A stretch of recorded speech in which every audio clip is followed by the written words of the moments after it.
আমরা এখন অ্যাকচুয়ালি ভূমিকম্পের উপাত্ত সংগ্রহ করতেছি, যে এই ভূমিকম্পের ফলে পৃষ্ঠের মধ্যে কি কি এভিডেন্স অথবা নিদর্শন আছে যেগুলো এই ভূমিকম্পের সাথে জড়িত। তার মধ্যে এই যে ফাটলগুলা, এগুলাও কিন্তু ভূমিকম্পের সাথে জড়িত।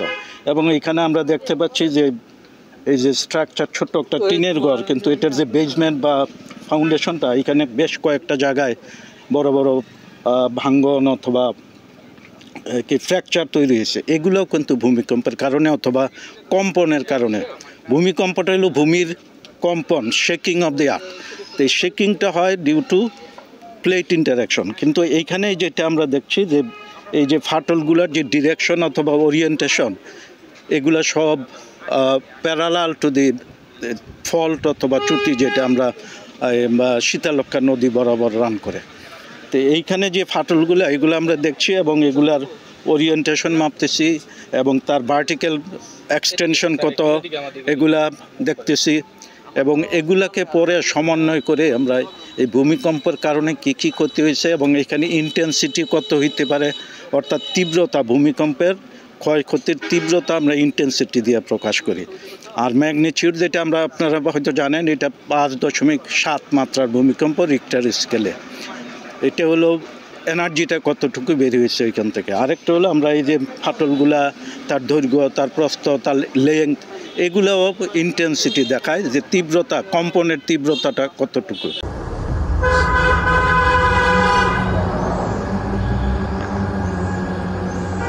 ভূমিকম্প শুরু হওয়ার আগে আমি আমার বাসার ছাদে ছিলাম। তো যখনই শুরু হলো, তো তখন প্রথমে তো ট্যাট পাইনি। তো খানিকটা সময় পরে যখন দেখলাম যে দুই পাশে সজোরে সকল বিল্ডিং গুলো মানে নড়ে চড়ে বসছে, ডানে বামের সমানে কাজ হয়ে যাচ্ছে, তখন আসলে মানে অনেকটা থমকে গিয়েছিলাম যে জীবনের সমাপ্তি বুঝি এই জায়গায় হয়ে যাচ্ছে।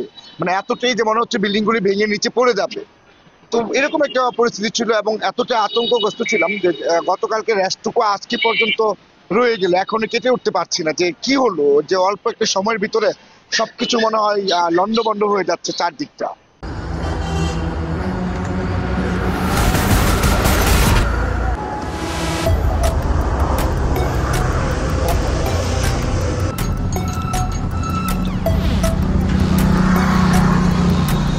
সঞ্চিটনি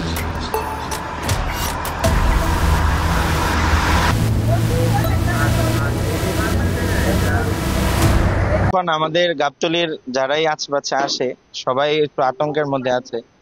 আল্লাহ, কখন জানি কার কি মৃত্যু হয়ে যায়, কখন ভূমিকম্প হয়। দেখা যায় যে এই যে অনেকে বলতেছে যে আফটার শক হইতে পারে। ইভেন আজকে অনেকে হয়েছে বাই পাইলে আফটার শক 3.2 ছিল এটা রিক্টার স্কেলে। আমরা সবাই দৌড়ে বাসা থেকে বাহিরে আসি। বাহিরে আসার পর এখানে অনেক ধুলা উঠতেছে, বালু, একটা বিকট আওয়াজ হয়েছে। তারপর আইসা আমরা মাত্র 4-5 জন মানুষ ছিলাম। এই মেয়েটার মাথা দিয়ে রক্ত পড়তেছে, বাপটা একদম পৌঁতে শুয়ে আছে, ছেলেটা একদম সাইডে। তারপরে আমাদের জামিয়ার একজন এই সানি ইমাম আছে, উনি আইসা এই হাতটা খুলে নিয়ে দেখছে আগে কারে সেভ করতে পারবে বেশি দ্রুত, ওনাকে খুলে নিয়ে একদম হাসপাতালে, গাড়িতে হাসপাতালে গেছে। পরবর্তীতে আমরা এই অটো দিয়ে বাবা এবং মেয়েকে দুজনকে মানে অটো দিয়ে আমরা হাসপাতালে পাঠাইছি। এখন আসলে একটা ভয় কাজ করতেছে যে আবার কখন জানি ভূমিকম্প হয়। বাসার তো খুব একটা আতঙ্কের মধ্যে এখন সময় কাটতেছে। এতটুক যে বড় হয়েছি এরকম ভূমিকম্প কোনো সময় দেই নাই। আমি রান্না করতেছিলাম, এক চুলার মধ্যে মূলা কষাইতেছে, আরেক চুলার মধ্যে মাছ ভাজতেছি। গ্যাসের চুলাটা গেলে ভুম ভুম করতেছে। আমি কিরে গ্যাসটা লড়ে কেড়ে পরে দিই ফ্রিজ, ঘরের ড্রেসিং টেবিলের মাল সব পড়ে গেছে গা। দৌড়ে রুমের ভিতরে যাই, ও মা বারো, আমার জি লই আমি দিছি দৌড় দিয়া বাইরে বার হয়েছে, ওদের সব বাইরেছে। এখন এর মানে একটা অবস্থা, বাড়ির সামনে যাই না, যতক্ষণ বাইরে থাকি মনে করলাম বাচ্চা আছে, ভিতরে গেলে মনে হয় যে মরে যাবো। কালকে সারা রাত ঘুমাইছি না, মেয়েরে কই কি তুই ঘুমা, আমি তোরা পাহারা দিই। রক্ত জমার ভিতরে করে ধারণ করে আমি বাচ্চাদের নিয়ে রুমে বসেছিলাম। আর ওনারা আমার পাশে যারা মারা গেছে, ওনার ওয়াইফ 4 দিন ধরে দেশের বাড়িতে, গ্রামের বাড়িতে আর কি, যে ওনার দান আসছে, শাশুড়ি বোন দেশে অসুস্থ, একা নিতে পারবে না, উনি যাই। তো উনি আবার আমার বলছে যে আপনি উনি খেয়াল রাখেন, ওদের পরীক্ষা তো আমার যেহেতু পড়ছি, দায়িত্ব তো আমার একটু নিতেই তো একসাথে রান্না করছি সকালে 9টার দিকে, ওরা খাওয়া দাওয়া শেষ, যে আমাদেরও প্রায় আমাদেরও নাস্তা শেষ। তো আমি দুপুরে রান্নার জন্য প্রস্তুতি নিতেছি, যে রান্না বসাইছিও। তো রান্না বসাই আমার বাচ্চারা কান্না করতেছে, ছোট বাচ্চা মানে বুকের শিশু, তারে আমি বিছানায় শোয়া, এই রুমে আমার ফ্লোরিং বিছনা, ফ্লোরিং খাট না, নিচে শুইয়া আমি ওরে খাওয়াইতেছি। পরে আমার 4 বাচ্চা ওরা ছিল ওই রুটে খেলতেছে, ওরা আমার বাসায় ঢুকায় 3 মিনিটের ভিতরে যখন ঢুকছে, ঢুকে খালি 2 মিনিটের মতো বসছে, এমনি এই দরজাটা এত বেগে বাইরে আসছে, আমি ভাবছি যে ডাকাত আসছে।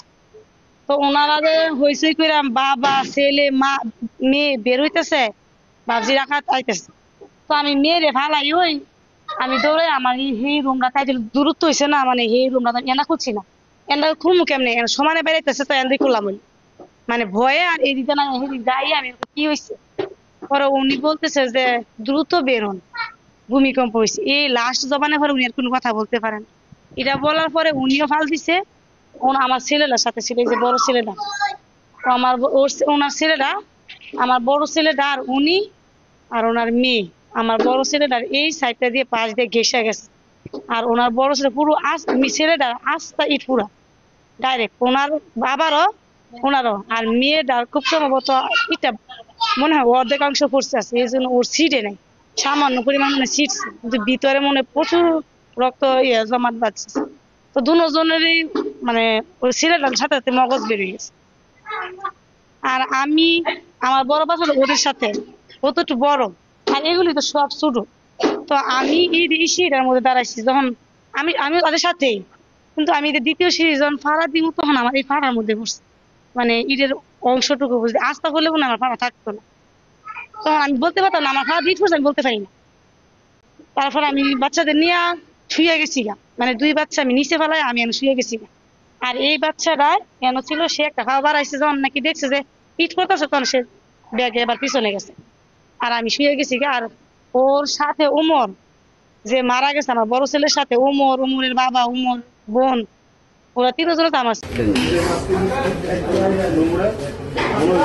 শুয়া ছিলাম ওইখানে ওই রুমে, পরে হঠাৎ করে একটা ঝাঁকি দিল, ঝাঁকি দেওয়ার পরে দৌড় দিয়ে বের হয়েছে, মনে হয়েছে যে বিল্ডিং মনে পড়ে যাচ্ছে, এরকম অবস্থা। পরে সামনের দিকে আসছি, আসার পরে দেখা যায় যে মাটি ঢেবে যাচ্ছে। এমন পরিস্থিতির মধ্যে আমি মানে কি করব মানে বুঝতে পারছিলাম না। পরে আবার পিছনের দিকে দৌড় দিছি, দৌড় দেওয়ার পরে আস্তে আস্তে আর কি থামছে। আপনারা দেখতে পারবেন যে রাস্তা আর এইখানে মানে 5 ফিট ঢেবে গেছে আর কি এটা। এরপরে আমাদের সায়েন্স ল্যাবের এইখানে কিছু মানে সায়েন্সের কিছু ল্যাবের কিছু জিনিসপত্র আসলে এগুলা ভাঙছে, গ্লাস ভাঙছে। তারপরে এই যে বিল্ডিংটা আছে এই বিল্ডিংও মানে ওয়ালটা পুরোটা ফেটে গেছে আর কি।